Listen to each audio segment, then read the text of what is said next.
ด็กน้อยขาดสารอาหารยังเป็นปัญหาด้านโภชนาการต้นต่อในประเทศลาวโดยเฉพาะในเขตชนบทซึ่งจากสถิติทางการได้ระบุว่าอัตราการขาดสารอาหารของเด็กต่ำกว่า5ปีสูงถึง33ส่วนห้อยในขณะอัตราน้ำหนักต่ำกว่ามาตรฐาน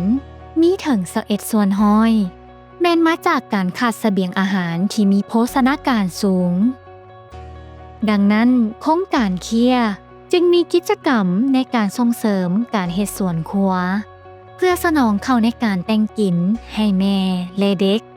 ส่วนครัวโภชนาการแม่นประกอบด้วยพืช18ชนิดหมุนเวียนปลูกใน2ฤดูเช่นพืชฤดูแล้งประกอบมีผักกาดซอมผักกาดตีนหมีผักหมผักบงผักปังถั่วพูมถั่วพูและถั่วลันเต๋าพืชฤดูฝนประกอบด้วยถั่วเขียวผักตำมินผักอีหุมต้นแป้งนัวหมากหมากฮุงมันด่างน้าดำและหมากสมพอดีผักทั้ง18ชนิดแม่นง่ายในการปลูกและมีคุณค่าทางโภชนาการสูงซึ่งสามารถนำมาปรุงแต่งเป็นอาหารได้อย่างหลากหลาย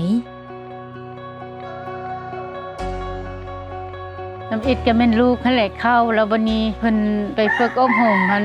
ไปครั้งที่1หั่นแม่นลูกไปบัดนี้ครั้งที่2แล้วลูกมันบ่ไปแล้วว่าบอกแม่นี่ไปว่าอีแม่เฮ็ดธรรมชาติตามไปที่แนะนำที่เฮาได้ไปฝึกมาอันเดียวนี้แท้เป็นของสัตว์ป่าอันนี้นี่เพิ่นเอามาให้ตัวนี้น่ะผักแป้งนัวนี่เป็นของเพิ่นอลงความจริงอันของเพิ่นที่เอามาให้หั่นเฮาก็ได้ปลูกไปหมดแล้วก็มีหมดแล้วผักอีหุ่มผักแป้งนัวผักเป็นมักมันด่างบ่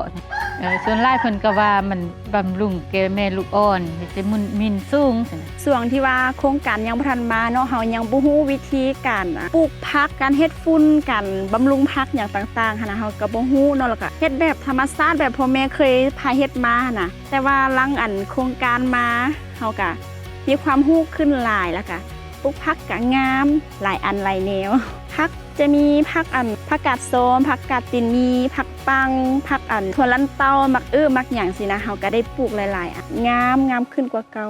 ลูกของค่อยได้กินผักได้หลายขึ้นลูกค่อยกินผักแล้วก็เฮ็ดให้น้ำหนักได้หลายน้ำหนักเพิ่มขึ้นได้ตามเกณฑ์ของเราในแต่ละเดือนในการเฮ็ดสวนครัวอยู่บ้านปังเคยเฮานี่เนาะก็คือว่าหั่นแหละข้อยุ่งยากที่สุดก็คือน้ำเนาะน้ำที่ปัจจุบันนี้น้ำใช้ของบ้านเฮามันก็ขาดอยู่แล้วนะบ่พอใช้อยู่แล้วแต่ว่ามาทึกอยู่สวนครัวหั่นกะเฮาคันแน่ใช้ผู้ที่มีดินนั้นเนาะเฮาเป็นฮับเฮือนห่มมันจะบ่มีดินรวมบ้านเฮานะเนาะมันจะเป็นดินบุคคลเฮาบุคคลครับเป็นเฮือนห่มของกลุ่มโภชนาการเฮาก็อยากเสนอนำวันทางโครงการเพิ่นเนาะหลักๆบ้านเฮามันขาดแคลนน้ำที่เฮาเฮ็ดน้อยส่วนต่างๆนั่นเนาะก็อยากได้น้ำมันแหละมาเซออยู่ส่วนเฮือนห่มโภชนาการของเฮาเนี่ยจากเม็ดพันธุ์น้อยๆสู่โต๊ะอาหารที่อุดมสมบูรณ์จากความบ่ฮู้สู่การเป็นครูสอน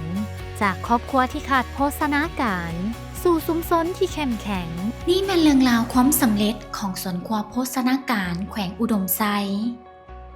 ขอบใจทุกคนที่เข้าร่วมและร่วมกันสร้างอนาคตที่ดีกว่าและเริ่มต้นจากสวนครัวบ้านเฮา